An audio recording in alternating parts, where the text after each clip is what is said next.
Hello friend, स्वागत है आप सभी का हमारे इस यूट्यूब चैनल मेजर टारगेट पर। तो फ्रेंड, आज हम लोग क्लास 10 के सोशल साइंस यानी कि सामाजिक विज्ञान का एक महत्वपूर्ण मॉडल पेपर को सोल्व करेंगे। और इस मॉडल पेपर में हम लोग 50 काफ़ी महत्वपूर्ण मोस्ट इम्पोर्टेंट ऑब्जर्व क्वेश्चंस को बतलाएंगे। ये जो ऑब्जर्व क्वेश्चंस है ना, पूरे यहाँ पे सामाजिक विज्ञान का पूरे ऑल बुक्स का यहाँ पे निचोड़ क्वेश्चंस को यहाँ पे लेके आ चुके हैं, जो आपके आने वाले बोर्ड एग्जाम में 100% पूछे जाएंगे।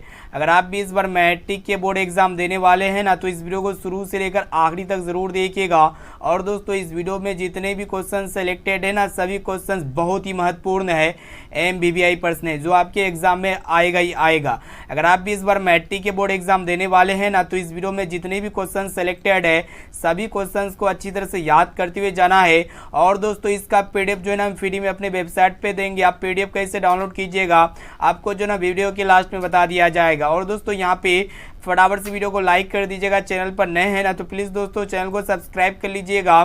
साथ में नोटिफिकेशन बेल आइकन आएगा, इसे प्रेस करके ऑल पर जरूर सेलेक्ट कर लीजिएगा। और दोस्तों, जो भी विद्यार्थी हमारे व्हाट्सएप ग्रुप में अभी तक नहीं जुड़े हैं, तो फटाफट से जल्दी से आप हमारे व्हाट्सएप ग्रुप में जुड़ जाइए। ये मेरा व्हाट्सएप नंबर है 6206076569। सिंपल इस नंबर को आप सेव कीजिए, आप हेलो कीजिए। आपको जो है ना दोस्तों, व्हाट्सएप ग्रुप में 1 से 2 घंटे के अंदर जो है ना ऐड कर दिया जाएगा। तो चलिए शुरू करते हैं यहाँ पे आज के पहले नंबर प्रश्न के साथ। देखिएगा, प्रश्न ये रहा है कि चिपको आंदोलन निम्न में से किससे संबंधित है। ये प्रश्न जो ना बोर्ड एग्जाम में 100% लड़ेगा ही लड़ेगा, क्योंकि ये प्रश्न जो ना प्रत्येक वर्ष पूछते हुए आ रहा है। तो यहाँ पे ऑप्शन ए में आपको दे पेड़ बचने से, या फिर नहीं नदी बचने से, या फिर आर्थिक शोषण से, या फिर शराबखोरी के विरुद्ध से। तो फ्रेंड, ये जो चिपको आंदोलन है ना, पेड़ बचने से संबंधित है, यानी कि यहाँ पे ए वाला ऑप्शन जो है ना बिल्कुल ही करेक्ट आंसर हो जाएगा। और दोस्तों, एक प्रश्न ये पूछे आते हैं कि चिपको आंदोलन के अग्रणी नेता कौन थे। तो सुंदरलाल बहुगुणा थे, साथ में इसे भी आपको याद होना चाहिए।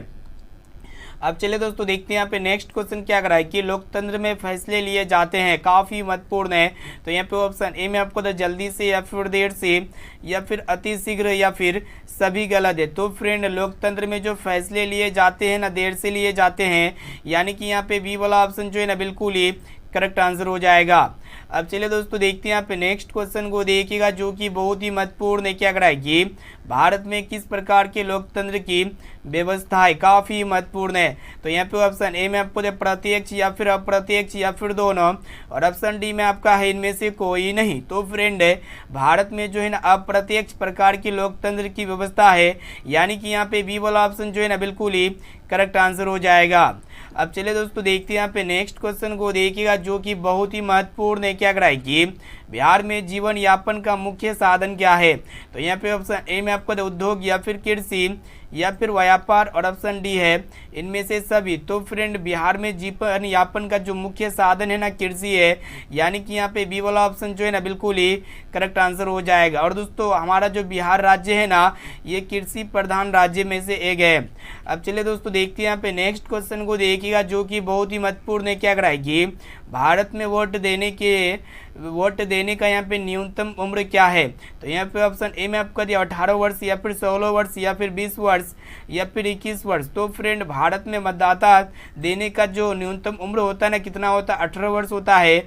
यानी कि यहाँ पे ए वाला ऑप्शन जो है ना बिल्कुल ही करेक्ट आंसर हो जाएगा। अब चलिए फ्रेंड, देखते हैं यहाँ पे नेक्स्ट क्वेश्चन को देखिएगा, जो कि बहुत ही महत्वपूर्ण है। क्या कर रहा है कि मरुस्थलीय मृदा का विस्तार भारत के किस राज्य में है, काफ़ी महत्वपूर्ण है। तो यहाँ पे ऑप्शन ए में आपको उत्तर प्रदेश में, या फिर मेघालय में, या फिर राजस्थान राज्य में, या फिर मध्य प्रदेश राज्य में। तो फ्रेंड, ये जो मरुस्थलीय मृदा का विस्तार है ना, भारत के राजस्थान राज्य में है, यानी कि यहाँ पे सी वाला ऑप्शन जो है ना बिल्कुल ही करेक्ट आंसर हो जाएगा। और दोस्तों, भारत का सबसे बड़ा राज्य कौन सा है। तो ये राजस्थान राज्य है, साथ में से भी आपको याद होना चाहिए। अब चलिए दोस्तों, देखते हैं यहाँ पे नेक्स्ट क्वेश्चन क्या कर रहा है कि कौन भारत का सबसे बड़ा लौह उत्पादक राज्य है। ये भी प्रश्न जो ना बोर्ड एग्जाम में 100% पूछे जाएंगे। तो यहाँ पे ऑप्शन ए में आपको था कर्नाटक राज्य, या फिर गोवा राज्य, या फिर उड़ीसा राज्य, या फिर झारखंड राज्य। तो फ्रेंड, भारत का सबसे बड़ा लौह उत्पादक राज्य जो है ना कर्नाटक राज्य है, इसे आपको याद होना चाहिए दोस्तों। यानी कि यहाँ पे ए वाला ऑप्शन जो है ना बिल्कुल ही करेक्ट आंसर हो जाएगा। और दोस्तों, एक प्रश्न ये पूछे जाते हैं कि मैंगनीज भारत के किस राज्य में होता है। तो मैंगनीज भारत के जो है ना उड़ीसा राज्य में होता है, साथ में इसे भी आपको याद होना चाहिए। अब चलिए फ्रेंड देखते हैं यहाँ पे नेक्स्ट क्वेश्चन क्या कर रहा है कि सीमेंट उद्योग का सबसे प्रमुख कच्चा माल क्या है। तो यहाँ पे ऑप्शन ए में आपको दिया चूना पत्थर या फिर ग्रेनाइट या फिर लोहा, और ऑप्शन डी में आपको दिया पत्थर। तो फ्रेंड सीमेंट उद्योग का जो सबसे प्रमुख कच्चा माल है ना चूना पत्थर है, इसे आपको याद होना चाहिए, यानी कि यहाँ पे ए वाला ऑप्शन जो है ना बिल्कुल ही करेक्ट आंसर हो जाएगा। अब चलिए फ्रेंड देखते हैं यहाँ पे नेक्स्ट क्वेश्चन को देखिएगा। प्रश्न ये कराए कि मनुष्य के आर्थिक जीवन में सबसे महत्वपूर्ण है। तो यहाँ पे ऑप्शन ए में आपको दे मुद्रा या फिर खेत या फिर जमीन के कागजात या फिर मूल गुजारी रसीद। तो फ्रेंड मनुष्य के आर्थिक जीवन में जो सबसे महत्वपूर्ण है ना मुद्रा यानी कि करेंसी है, और दोस्तों भारत का मुद्रा क्या है, रुपया है, साथ में से भी आपको याद होना चाहिए। अब चलिए फ्रेंड देखते हैं यहाँ पे नेक्स्ट क्वेश्चन को देखिएगा जो कि बहुत ही महत्वपूर्ण है, और ये प्रश्न जो ना बोर्ड एग्जाम में 100% पूछे जाएंगे। क्या करा है कि गुटेनबर्ग का जन्म किस देश में हुआ था, मोस्ट इंपोर्टेंट है। तो यहाँ पे ऑप्शन ए में आपको दिया अमेरिका में या फिर जर्मनी में या फिर जापान में या फिर इंग्लैंड में। तो फ्रेंड ये जो गुटेनबर्ग का जो जन्म हुआ था ना जर्मनी देश में हुआ था, इसे आपको याद होना चाहिए, यानी कि यहाँ पे बी वाला ऑप्शन जो है ना बिल्कुल ही करेक्ट आंसर हो जाएगा। और दोस्तों एक प्रश्न ये पूछे आते हैं कि आधुनिक छापखाना का आविष्कार किसने किया था। तो यही गुटेनबर्ग जी ने किए थे, साथ में से भी आपको याद होना चाहिए। अब चलिए फ्रेंड देखते हैं यहाँ पे नेक्स्ट क्वेश्चन क्या कराए कि हिंद चीन में बसने वाले फ्रांसीसी को क्या कहा जाता था, मोस्ट इंपोर्टेंट है, और ये प्रश्न जो ना 100% बोर्ड एग्जाम में पूछे जाएंगे। तो यहाँ पे आपको बताना है कि हिंद चीन में बसने वाले फ्रांसीसी को क्या कहा जाता है, वही आपको बताना है, ठीक है। तो फ्रेंड कोलोन कहा जाता है, इसे आपको याद होना चाहिए दोस्तों, यानी कि यहाँ पे हमारा सी वाला ऑप्शन जो है ना बिल्कुल ही करेक्ट आंसर हो जाएगा। अब चलिए फ्रेंड देखते हैं यहाँ पे नेक्स्ट क्वेश्चन को देखिएगा। प्रश्न क्या कराए कि इंग्लैंड में औद्योगिक क्रांति किस उद्देश्य यहाँ पे किस उद्योग से शुरू हुआ। ऑप्शन ए में आपका दिया लौह उद्योग से या फिर खनन उद्योग से या फिर वस्त्र उद्योग से या फिर परिवहन उद्योग से। तो फ्रेंड इंग्लैंड में औद्योगिक क्रांति जो है ना किस उद्योग से शुरू हुआ, तो वस्त्र उद्योग से शुरू हुआ, इसे आपको याद होना चाहिए दोस्तों, यानी कि यहाँ पे सी वाला ऑप्शन जो है ना बिल्कुल ही करेक्ट आंसर हो जाएगा। अब चलिए फ्रेंड देखते हैं यहाँ पे नेक्स्ट क्वेश्चन जो कि काफ़ी महत्वपूर्ण है, और ये प्रश्न जो ना बोर्ड एग्जाम में 100% पूछे जाएंगे। क्या कराए कि अंकरवाट के मंदिर का निर्माण किसने करवाया था। ऑप्शन ए में आपका दिया श्री कुमार ने या फिर नरोत्तम सिन्हानु ने या फिर सूर्यवर्मन ने या फिर भगवान बुद्ध ने। तो फ्रेंड अंकरवाट के मंदिर का निर्माण जो किए थे ना किसने करवाए थे, सूर्यवर्मन द्वितीय ने करवाए थे, यानी कि यहाँ पे सी वाला ऑप्शन जो है ना बिल्कुल ही करेक्ट आंसर हो जाएगा। और दोस्तों ये अंकरवाट का मंदिर कहाँ स्थित है, तो काम्बोडिया में स्थित है। और दोस्तों एक प्रश्न ये पूछे आते हैं कि अंकरवाट के मंदिर में किस हिंदू देवता का पूजा किया जाता है, तो भगवान विष्णु हिंदू देवता का पूजा किया जाता है, साथ में इसे भी आपको याद होना चाहिए। अब चलिए फ्रेंड देखते हैं यहाँ पे नेक्स्ट क्वेश्चन को देखिएगा जो कि बहुत ही महत्वपूर्ण है। तो फ्रेंड प्रश्न क्या कराए कि दास कैपिटल कब प्रकाशित हुआ। तो यहाँ पे ऑप्शन ए में आपका दिया 1864 में या फिर 1845 में या फिर 1847 में या फिर 1867 में। तो फ्रेंड दास कैपिटल कब प्रकाशित हुआ, तो 1867 में प्रकाशित हुआ था, इसे आपको याद होना चाहिए दोस्तों, यानी कि यहाँ पे डी वाला ऑप्शन जो है ना बिल्कुल ही करेक्ट आंसर हो जाएगा। अब चलिए फ्रेंड देखते हैं यहाँ पे 15 नंबर प्रश्न क्या कराए कि चेक क्या है। तो यहाँ पे ऑप्शन ए में आपको श्रमिक वर्ग या फिर पादरी वर्ग या फिर सेना की टुकड़ी या फिर पुलिस दास्ता। तो फ्रेंड ये जो चेक है ना एक प्रकार का पुलिस दास्ता है, इसे आपको याद होना चाहिए, यानी कि यहाँ पे डी वाला ऑप्शन जो है ना बिल्कुल ही करेक्ट आंसर हो जाएगा। अब चलिए फ्रेंड देखते हैं यहाँ पे नेक्स्ट क्वेश्चन को देखिएगा जो कि बहुत ही महत्वपूर्ण है और बोर्ड एग्जाम में लगातार कई वर्षों से पूछते हुए आ रहा है। तो प्रश्न ये कराए कि साम्यवादी शासन का पहला प्रयोग कहाँ पे हुआ था। तो यहाँ पे ऑप्शन ए में आपको रूस में या फिर जापान में या फिर चीन में या फिर क्यूबा में। तो फ्रेंड साम्यवादी शासन का पहला प्रयोग जो है ना रूस में हुआ था, यानी कि यहाँ पे ए वाला ऑप्शन जो है ना बिल्कुल ही करेक्ट आंसर हो जाएगा।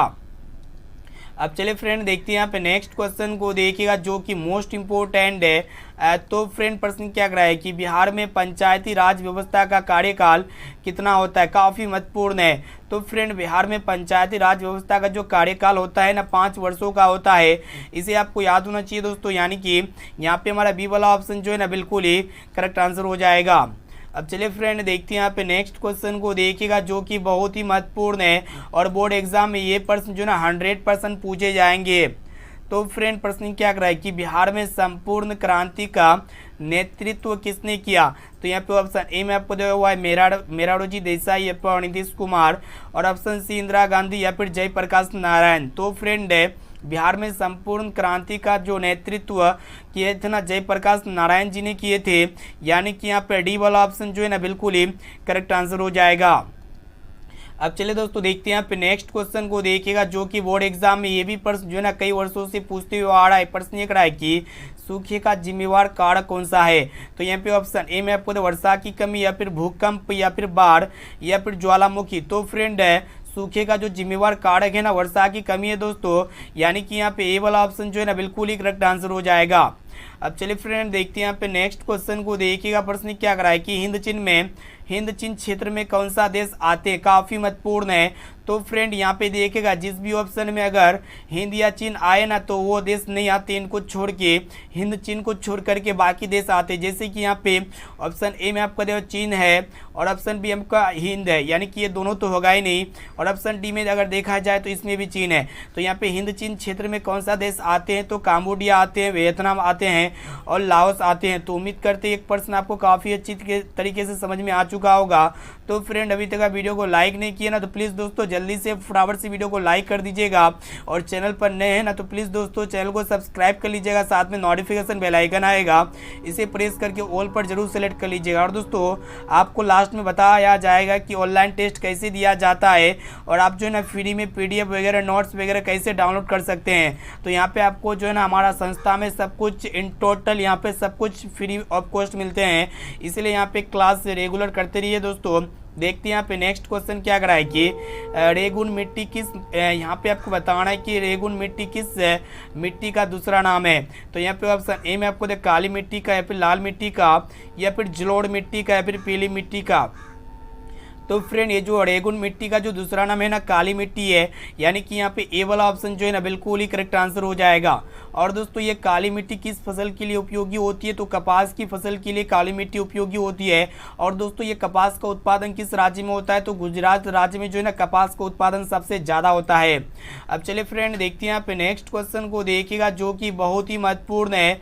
तो फ्रेंड प्रश्न क्या कर रहा है कि टेक्सोल का उपयोग किस में किया जाता है? तो यहाँ पे ऑप्शन ए में आपको मलेरिया में या फिर एड्स में या फिर कैंसर में या फिर टीबी में। तो फ्रेंड टेक्सोल का जो उपयोग किया जाता है ना कैंसर में किया जाता है, यानी कि यहाँ पे सी वाला ऑप्शन जो है ना बिल्कुल ही करेक्ट आंसर हो जाएगा। अब चलिए फ्रेंड देखते हैं यहाँ पे नेक्स्ट क्वेश्चन को देखिएगा, जो कि बहुत ही महत्वपूर्ण है। क्या करा है कि निम्न में से कौन सी मिट्टी सर्वाधिक उपजाऊ है? तो यहाँ पे ऑप्शन ए में आपका दिया पर्वतीय मिट्टी या फिर मरुस्थलीय मिट्टी या फिर पीली मिट्टी या फिर जलोढ़ मिट्टी। तो फ्रेंड यहाँ पे सबसे अत्यधिक उपजाऊ मिट्टी जो होती है ना जलोढ़ मिट्टी होती है, यानी कि यहाँ पे डी वाला ऑप्शन जो है ना बिल्कुल ही करेक्ट आंसर हो जाएगा। और दोस्तों भारत में सर्वाधिक कौन सी मिट्टी पाई जाती है? तो जलोढ़ मिट्टी पाई जाती है, साथ में से भी आपको याद होना चाहिए। अब चलिए फ्रेंड देखते हैं यहाँ पे 24वां प्रश्न क्या करा है कि एशिया का सबसे बड़ा परमाणु विद्युत गृह कहाँ स्थित है? तो यहाँ पे ऑप्शन ए में आपको तारापुर में या फिर कलपक्कम में या फिर नरोड़ा में या फिर कैगा में। तो फ्रेंड एशिया का जो सबसे बड़ा परमाणु विद्युत गृह है ना ये तारापुर में स्थित है, यानी कि यहाँ पे ए वाला ऑप्शन जो है ना बिल्कुल ही करेक्ट आंसर हो जाएगा।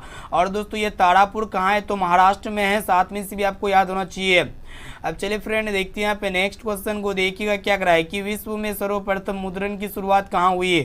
तो यहाँ पे ऑप्शन ए में आपको दिया जापान में या फिर चीन में या फिर अमेरिका में या फिर भारत में। तो फ्रेंड विश्व में सर्वप्रथम मुद्रण की जो शुरुआत हुई थी ना चीन देश में हुई थी, इसे आपको याद होना चाहिए दोस्तों, यानी कि यहाँ पे बी वाला ऑप्शन जो है ना बिल्कुल ही करेक्ट आंसर हो जाएगा। तो फ्रेंड आज के इस वीडियो में हम लोग काफ़ी महत्वपूर्ण है पूरे यहाँ पे समाज विज्ञान यानी कि सोशल साइंस में जितने भी बुक्स हैं ना पूरे सभी बुक्स का यहाँ पे 50 मोस्ट इम्पोर्टेंट ऑब्जर्व क्वेश्चंस के मॉडल पेपर को सोल्व कर रहे हैं। अगर आप ये सभी क्वेश्चंस को अच्छी तरह से याद कर लेते पढ़ लेते हैं ना तो ये मेरा गारंटी है दोस्तों कि समाजी विज्ञान में आपसे एक भी प्रश्न नहीं छूटेगा, सारा का सारा प्रश्न जो है इसी वीडियो से आने वाला है। और दोस्तों यहाँ पे क्लास को रेगुलर कीजिए, ठीक है। और यहाँ पे जो भी विद्यार्थी नए हैं ना इस वीडियो को देख रहे हैं तो यहाँ पे आप क्लास का टाइम को नोट कर लीजिए। तो यहाँ पे आपका एग्जाम तक जो है ना 1 बजे दोपहर में डेली क्लास होगी और यहाँ पे 6:30 बजे जो है ना दोस्तों शाम में क्लास होगी और यहाँ पे 6 बजे सुबह में क्लास होगी। तो ये तीनों यहाँ पे तीनों क्लास को जो है ना आपको डेली करना है, प्रत्येक दिन करना है। और दोस्तों वेबसाइट पे डेली जो है ना टेस्ट चलती है। टेस्ट का समय है 5 बजे सुबह में यहाँ पे लग जाता है टेस्ट, और यहाँ पे पूरे दिन जो है ना पूरे दिन टेस्ट चलते रहता है। तो आप जो है ना टेस्ट कभी भी दे सकते हैं। अब चलिए फ्रेंड देखते हैं यहाँ पे नेक्स्ट क्वेश्चन क्या करा है कि गोंडवाना समूह में किसका निर्माण हुआ था। ये भी प्रश्न ना बोर्ड एग्जाम में काफ़ी बार पूछा जा चुका है। तो यहाँ पे ऑप्शन ए में आपको तो सोना का, या फिर हीरा का, या फिर कोयला का, या फिर चांदी का। तो यहाँ पे आपको बताना है कि गोंडवाना समूह में किसका निर्माण हुआ था। तो फ्रेंड कोयला का निर्माण हुआ था, इसे आपको याद होना चाहिए दोस्तों। यानी कि यहाँ पे सी वाला ऑप्शन जो है ना बिल्कुल ही करेक्ट आंसर हो जाएगा। और दोस्तों ये किस राज्य में सबसे अधिक कोयला होता है, तो झारखंड राज्य में कोयले का उत्पादन सबसे ज़्यादा होता है। और दोस्तों ये कोयला कितने प्रकार के होते हैं, तो कोयला 4 प्रकार के होते हैं। सबसे अच्छा किस्म का कोयला कौन सा होता है, तो एंथ्रासाइड होता है। और दोस्तों सबसे घटिया किस्म का कोयला कौन सा होता है, तो पीट होता है। साथ में से भी आपको याद होना चाहिए। अब चलिए फ्रेंड देखते हैं यहाँ पे नेक्स्ट क्वेश्चन को देखिएगा क्या कराए कि राष्ट्रीय विकास परिषद का गठन कब हुआ था। बहुत ही महत्वपूर्ण है। तो यहाँ पे ऑप्शन ए में आपको 1950 में, या फिर 1951 में, या फिर 1952 में, या फिर 1953 में। तो फ्रेंड राष्ट्रीय विकास परिषद का जो गठन हुआ था ना 1952 में हुआ था। इसे आपको याद होना चाहिए दोस्तों। यानी कि यहाँ पे हमारा सी वाला ऑप्शन जो है ना बिल्कुल ही करेक्ट आंसर हो जाएगा। अब चलिए फ्रेंड देखते हैं यहाँ पे नेक्स्ट क्वेश्चन को देखिएगा जो कि बहुत ही महत्वपूर्ण है। ये भी प्रश्न ना बोर्ड एग्जाम में काफ़ी बार पूछा जा चुका है। क्या कराए कि रेलवे, यहाँ पे आपको बताना है कि रेलवे वर्कशॉप कहाँ स्थित है। तो यहाँ पे ऑप्शन ए में आपको है जमालपुर में, या फिर पटना में, या फिर छपरा में, या फिर गोंडा में। तो फ्रेंड ये जो रेलवे वर्कशॉप जो है ना कहाँ पे स्थित है, तो जमालपुर में स्थित है। इसे आपको याद होना चाहिए दोस्तों। यानी कि यहाँ पे ए वाला ऑप्शन जो है ना बिल्कुल ही करेक्ट आंसर हो जाएगा। अब चलिए फ्रेंड देखते हैं यहाँ पे नेक्स्ट क्वेश्चन को देखिएगा। ये भी प्रश्न जो है ना काफ़ी बार पूछा जा चुका है गत वर्षों में। तो यहाँ पे प्रश्न ये करा है कि खाद कारखाना कहाँ स्थित है। तो यहाँ पे ऑप्शन ए में आपका दिवाड़ा में, या फिर पटना में, या फिर बरौनी में, या फिर जमशेदपुर में। तो फ्रेंड खाद का कारखाना कहाँ पे स्थित है, तो बरौनी में स्थित है। यानी कि यहाँ पे सी वाला ऑप्शन जो है ना बिल्कुल ही करेक्ट आंसर हो जाएगा। अब चलिए फ्रेंड देखते हैं यहाँ पे 30वें प्रश्न को देखिएगा जो कि बहुत ही महत्वपूर्ण है। प्रश्न क्या कराए कि भूकंप की तीव्रता किससे मापा जाता है। तो यहाँ पे ऑप्शन ए में आपको मल्टीमीटर से, या फिर फोकस से, या फिर रिक्टर स्केल से, या फिर सुनामी से। तो फ्रेंड भूकंप की तीव्रता का जो माप किया जाता है ना रिक्टर स्केल यानी कि रिक्टर पैमाना के द्वारा किया जाता है। और दोस्तों एक प्रश्न ये पूछा जाता है कि भूकंप से प्रभावित कौन क्षेत्र है, तो देहरादून है। साथ में से भी आपको याद होना चाहिए। अब चलिए फ्रेंड देखते हैं यहाँ पे नेक्स्ट क्वेश्चन को देखिएगा जो कि बहुत ही महत्वपूर्ण है। प्रश्न क्या कराए कि भारतीय संविधान द्वारा मान्य राष्ट्रीय भाषाओं की संख्या कितनी है। बहुत ही महत्वपूर्ण है। तो यहाँ पे ऑप्शन ए में आपको 15, या फिर 18, या फिर 19, या फिर 22। तो फ्रेंड भारतीय संविधान के द्वारा मान्य राष्ट्रीय भाषाओं की जो संख्या है ना 22 है। इसे आपको याद होना चाहिए दोस्तों। यानी कि यहाँ पे डी वाला ऑप्शन जो है ना बिल्कुल ही करेक्ट आंसर हो जाएगा। और दोस्तों भारतीय संविधान को कब अपनाया गया था, तो 26 जनवरी 1950 में अपनाया गया था। साथ में इसे भी आपको याद होना चाहिए। अब चलिए फ्रेंड देखते हैं यहाँ पे नेक्स्ट क्वेश्चन को देखिएगा। तो फ्रेंड प्रश्न जो कि काफ़ी महत्वपूर्ण है। प्रश्न क्या कर रहा है कि सूचना के अधिकार आंदोलन की शुरुआत कहाँ से हुई। बोर्ड एग्जाम में 100% पूछे जाएंगे। प्रश्न ये कराए कि सूचना के अधिकार आंदोलन की शुरुआत कहाँ से हुई थी। तो फ्रेंड राजस्थान राज्य से हुई थी। इसे आपको याद होना चाहिए दोस्तों। यानी कि यहाँ पे ए वाला ऑप्शन जो है ना बिल्कुल ही करेक्ट आंसर हो जाएगा। और दोस्तों सूचना के अधिकार के मतलब सूचना के अधिकार कानून कब बना, तो 2005 में बना था। साथ में इसे भी आपको याद होना चाहिए। अब चलिए फ्रेंड देखते हैं यहाँ पे नेक्स्ट क्वेश्चन को देखिएगा जो कि बहुत ही महत्वपूर्ण है। और ये भी प्रश्न जो ना बोर्ड एग्जाम में 100% पूछे जाएंगे। क्या कराए कि ताड़ी विरोधी आंदोलन किस राज्य से शुरू किया गया। तो फ्रेंड ऑप्शन ए में आपको बिहार राज्य से, या फिर उत्तर प्रदेश राज्य से, या फिर आंध्र प्रदेश राज्य से, या फिर तमिलनाडु राज्य से। तो फ्रेंड ताड़ी विरोधी जो आंदोलन जो शुरू हुआ था ना किस राज्य से शुरू हुआ था वही आपको बताना है। ठीक है। तो फ्रेंड यहाँ पे देखिएगा ये जो है ना कौन सा राज्य से शुरू हुआ था, तो यहाँ पे ऑप्शन सी में आपका दिया हुआ आंध्र प्रदेश राज्य से। यानी कि यहाँ पे सी वाला ऑप्शन जो है ना बिल्कुल ही करेक्ट आंसर हो जाएगा। अब चलिए फ्रेंड देखते हैं यहाँ पे नेक्स्ट क्वेश्चन क्या कर रहा है कि भारत में दल बदल कानून किस वर्ष लागू किया गया। तो फ्रेंड भारत में जो दल बदल कानून जो लागू किया गया था ना 1985 ईस्वी में लागू किया गया था। यानी कि यहाँ पे सी वाला ऑप्शन जो है ना बिल्कुल ही करेक्ट आंसर हो जाएगा। और दोस्तों दल बदल कानून किस पर लागू होता है, तो सांसद और विधायक दोनों पर लागू होते हैं। चलिए फ्रेंड देखते हैं यहाँ पे नेक्स्ट क्वेश्चन को, देखिएगा क्या करा है कि बिहार के किस जिले का प्रति व्यक्ति आय कम है। तो यहाँ पे ऑप्शन ए में आपका जो नालंदा या फिर रोहतास की या फिर सिवान की या फिर शिवहर की। तो फ्रेंड यहाँ पे बिहार के किस राज्य का प्रति व्यक्ति आय सबसे कम है, तो यहाँ पे शिवहर की प्रति व्यक्ति आय सबसे कम है, इसे आपको याद होना चाहिए दोस्तों। और एक प्रश्न ये पूछे आते हैं कि बिहार के किस जिले का प्रति व्यक्ति आय सबसे ज़्यादा है। तो फ्रेंड पटना जिले की प्रति व्यक्ति आय जो ना सबसे ज़्यादा है। अब चलिए फ्रेंड देखते हैं यहाँ पे नेक्स्ट क्वेश्चन को, देखिएगा जो कि बहुत ही महत्वपूर्ण प्रश्न एक रहा कि मेटरनिक कौन था। तो फ्रेंड यहाँ पे ऑप्शन ए में आपका ऑस्ट्रेलिया का चांसलर या फिर पर्सा का चांसलर या फिर फ्रांस का चांसलर या फिर रूस का जार। तो फ्रेंड ये जो मेटरनिक थे ना ऑस्ट्रेलिया का चांसलर थे, इसे आपको याद होना चाहिए दोस्तों। यानी कि यहाँ पे ये वाला ऑप्शन जो है ना बिल्कुल ही करेक्ट आंसर हो जाएगा। अब चलिए फ्रेंड देखते हैं यहाँ पे 37वां प्रश्न को, देखिएगा जो कि बहुत ही महत्वपूर्ण है क्या करा है कि यूरोप का मरीज किस देश को कहते हैं। तो यहाँ पे ऑप्शन ए में आपको अमेरिका को या फिर जापान को या फिर तुर्की को या फिर भारत देश को। तो फ्रेंड यूरोप का जो मरीज कहा जाता है ना तुर्की देश को कहा जाता है, यानी कि यहाँ पे सी वाला ऑप्शन जो है ना बिल्कुल ही करेक्ट आंसर हो जाएगा। अब चलिए फ्रेंड देखते हैं यहाँ पे नेक्स्ट क्वेश्चन को, देखिएगा जो कि बहुत ही महत्वपूर्ण है क्या करा है कि गांधी जी को महात्मा की उपाधि किसने दी थी। तो यहाँ पे ऑप्शन ए में आपको दिया मोतीलाल नेहरू ने या फिर लाला लाजपत राय ने या फिर रविंद्रनाथ टैगोर ने या फिर गोपाल कृष्ण गोखले ने। तो फ्रेंड गांधी जी को महात्मा की जो उपाधि दी थी ना किसने दी थी, तो रविंद्रनाथ टैगोर जी ने दी थी। यानी कि यहाँ पे सी वाला ऑप्शन जो है ना बिल्कुल ही करेक्ट आंसर हो जाएगा। अब चलिए दोस्तों देखते हैं यहाँ पे नेक्स्ट क्वेश्चन क्या कराए कि चौड़ी चौड़ी वर्तमान में किस देश में स्थित है, मोस्ट इंपोर्टेंट है। तो यहाँ पे आपको बताना है कि चौड़ी चौड़ी वर्तमान में किस देश में स्थित है। तो फ्रेंड उत्तर प्रदेश में स्थित है, इसे आपको याद होना चाहिए। यानी कि यहाँ पे ए वाला ऑप्शन जो है ना बिल्कुल ही करेक्ट आंसर हो जाएगा। अब चलिए फ्रेंड देखते हैं यहाँ पे नेक्स्ट क्वेश्चन को, देखिएगा तो फ्रेंड प्रश्न क्या कराएगी लखनऊ समझौता किस वर्ष हुआ था। बोर्ड एग्जाम में ये भी प्रश्न 100% पूछे जाएंगे। तो लखनऊ समझौता जो हुआ था 1916 ईस्वी में हुआ था। यानी कि यहाँ पे ए वाला ऑप्शन जो है ना बिल्कुल ही करेक्ट आंसर हो जाएगा। अब चलिए फ्रेंड देखते हैं यहाँ पे नेक्स्ट क्वेश्चन को, देखिएगा प्रश्न जो कि बहुत ही महत्वपूर्ण है। प्रश्न क्या कराए कि सेफ्टी लैम्प के आविष्कार कौन है, यानी कि सेफ्टी लैम्प के आविष्कार कौन है। तो यहाँ पे ऑप्शन ए में आपको द जेम्स या फिर जॉन के या फिर क्रॉम्पटन या फिर हेम्फ्री डेवी। तो फ्रेंड ये जो सेफ्टी लैम्प के जो आविष्कार है ना हेम्फ्री डेवी है, इसे आपको याद होना चाहिए। यानी कि यहाँ पे डी वाला ऑप्शन जो है ना बिल्कुल ही करेक्ट आंसर हो जाएगा। अब चलिए फ्रेंड देखते हैं यहाँ पे नेक्स्ट क्वेश्चन को, देखिएगा क्या कराए कि रूस कहाँ के दार्शनिक थे। यहाँ पे रूसो कहाँ के दार्शनिक थे। तो फ्रेंड ये जो रूसो है ना फ्रांस देश के दार्शनिक थे। यानी कि यहाँ पे ये वाला ऑप्शन जो है ना बिल्कुल ही करेक्ट आंसर हो जाएगा। अब चलिए फ्रेंड देखते हैं यहाँ पे नेक्स्ट क्वेश्चन को, देखिएगा जो कि बहुत ही महत्वपूर्ण है क्या कराए कि भारत में संविधान सभा का गठन कब हुआ, काफ़ी महत्वपूर्ण है। तो यहाँ पे ऑप्शन ए में आपको 1945 में या फिर 1947 में या फिर 1946 में या फिर 1948 में। तो फ्रेंड है भारत में संविधान सभा का जो गठन हुआ था 1946 ईस्वी में हुआ था। यानी कि यहाँ पे सी वाला ऑप्शन जो है ना बिल्कुल ही करेक्ट आंसर हो जाएगा। और दोस्तों भारत यहाँ पे एक प्रश्न ये पूछे आते हैं कि भारत आज़ाद कब हुआ था। तो 1947 ईस्वी में आज़ाद हुआ था, साथ में इसे भी आपको याद होना चाहिए।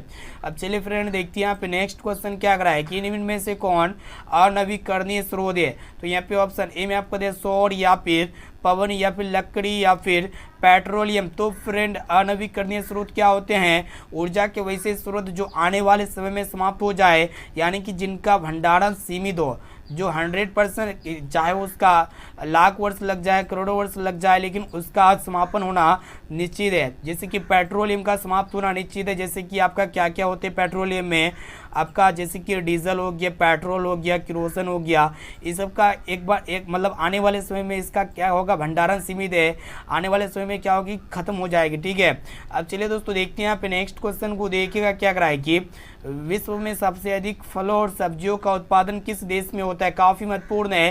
तो यहाँ पे विश्व में सबसे अधिक फलों और सब्जियों का जो उत्पादन होते हैं किस देश में होते हैं, फ्रांस देश में या फिर जर्मनी देश में या फिर रूस देश में या फिर भारत देश में। तो फ्रेंड है विश्व में सबसे अधिक फलों और सब्जियों का जो उत्पादन होते हैं ना अपने देश भारत में होते हैं।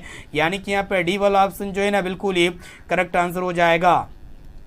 अब चलिए दोस्तों देखते हैं यहाँ पे नेक्स्ट क्वेश्चन क्या करा है कि दूध के उत्पादन में लाई गई क्रांति कौन सी है। तो दूध के उत्पादन में जो लाई गई जो क्रांति है दोस्तों श्वेत क्रांति है, जो कि यहाँ पे बी ऑप्शन में दिया हुआ है, यानी कि यहाँ पे बी वाला ऑप्शन जो है ना बिल्कुल ही करेक्ट आंसर हो जाएगा। अब चलिए फ्रेंड देखते हैं यहाँ पे नेक्स्ट क्वेश्चन को, देखिएगा क्या करा है कि नाग अर्जुन परियोजना किस नदी पर स्थित है। तो यहाँ पे ऑप्शन ए में आपका दे गंगा नदी पर, या फिर कृष्णा नदी पर, या फिर यमुना नदी पर, या फिर कावेरी नदी पर। तो फ्रेंड नाग अर्जुन परियोजना जो है ना एक कृष्णा नदी पर स्थित है, यानी कि यहाँ पे बी वाला ऑप्शन जो है ना बिल्कुल ही करेक्ट आंसर हो जाएगा। अब चलिए फ्रेंड देखते हैं यहाँ पे नेक्स्ट क्वेश्चन को, देखिएगा जो कि बहुत ही महत्वपूर्ण है। क्या करा है कि सुनामी किस स्थान पर आता है। तो यहाँ पे ऑप्शन ए में आपको जंगल में, या फिर समुद्र में, या फिर भूमि पे, या फिर आकाश में। तो फ्रेंड ये जो सुनामी है ना किस स्थान पर आती है, तो समुद्र में आती है। और दोस्तों एक प्रश्न ये पूछे आते हैं कि सुनामी किस देश में ज़्यादा आता है। तो जापान देश में जो है ना सुनामी सबसे ज़्यादा आता है। अब चलिए दोस्तों देखते हैं यहाँ पे नेक्स्ट क्वेश्चन को, देखिएगा तो फ्रेंड प्रश्न क्या करा है कि गदर पार्टी का स्थापना किसने किया। ऑप्शन ए में आपका दे चंद्रशेखर ने, या फिर लाला हरदयाल ने, या फिर महात्मा गांधी ने, या फिर जयप्रकाश नारायण ने। तो फ्रेंड गदर पार्टी का जो स्थापना किए थे ना लाला हरदयाल ने किया था, इसे आपको याद होना चाहिए दोस्तों, यानी कि यहाँ पे बी वाला ऑप्शन जो है ना बिल्कुल ही करेक्ट आंसर हो जाएगा। अब चलिए फ्रेंड देखते हैं यहाँ पे आज का लास्ट और अंतिम प्रश्न, जो कि बहुत ही महत्वपूर्ण है कि 3 कटिया प्रणाली किस पर लागू होता था। बहुत ही महत्वपूर्ण है। तो यहाँ पे ऑप्शन ए में आपको उद्योगपतियों पर, या फिर व्यापारियों पर, या फिर श्रमिकों पर, या फिर किसानों पर। तो फ्रेंड ये जो 3 कटिया प्रणाली है ना किस पर लागू होता है, तो किसानों पर लागू होता है, यानी कि यहाँ पे हमारा डी वाला ऑप्शन जो है ना बिल्कुल ही करेक्ट आंसर हो जाएगा। तो फ्रेंड आज की इस वीडियो में हम लोग फाइनली जो है ना क्लास 10 के सामाजिक विज्ञान यानी कि सोशल साइंस के 50 मोस्ट इम्पोर्टेंट ऑब्जेक्टिव क्वेश्चंस के मॉडल पेपर को सॉल्व कर चुके हैं। और आप हमें कमेंट करके बताइएगा कि ये 50% में से आप लोग को पहले से कितना परसेंट का मतलब सही और सटीक आंसर याद था। इसका जवाब जो है ना आप लोग को इसी वीडियो में कमेंट करके बता देना है। और दोस्तों इसका जो भी PDF प्राप्त करना चाहते हैं ना, तो सिंपली इस नंबर को आप सेव कीजिए 6206076569। इस नंबर को सेव करने के बाद हेलो कीजिए, आपको जो है ना PDF प्रोवाइड कर दिया जाएगा। और आप इनके साथ साथ जो है ना दोस्तों आपको व्हाट्सएप ग्रुप में भी जोड़ दिया जाएगा, ठीक है। और दोस्तों अभी तक आप वीडियो को लाइक नहीं किया ना, तो प्लीज़ दोस्तों जल्दी से फटाफट से वीडियो को लाइक भी कर दीजिएगा। और चैनल पर नए हैं ना, तो प्लीज़ दोस्तों चैनल को सब्सक्राइब कर लीजिएगा, साथ में नोटिफिकेशन बेल आइकन आएगा, इसे प्रेस करके ऑल पर जरूर सेलेक्ट कर लीजिएगा। और दोस्तों इस वीडियो को अपने सोशल मीडिया प्लेटफॉर्म में ज़रूर शेयर कीजिए, ताकि वो भी जो है ना बोर्ड एग्जाम की काफ़ी अच्छी तरीके से तैयारी कर सके। और इनके साथ साथ ये SW क्वेश्चन का आंसर क्या लगता है, इसका आंसर आप लोग जल्दी से फटाफट से कमेंट करके बताइएगा कि भारत का राष्ट्रीय पक्षी कौन है। तो यहाँ पे ऑप्शन ए है कबूतर, या फिर हंस, या फिर म्यूर, या फिर तोता। ये प्रश्न जो है ना बोर्ड एग्जाम में इस बार पूछे जाएंगे, इसलिए इसका राइट आंसर आप लोग इसी वीडियो में जल्दी से फटाफट से कमेंट करके बता दीजिएगा। दोस्तों फिर मिलते हैं नेक्स्ट क्लास में, आज के लिए इतना ही, थैंक यू।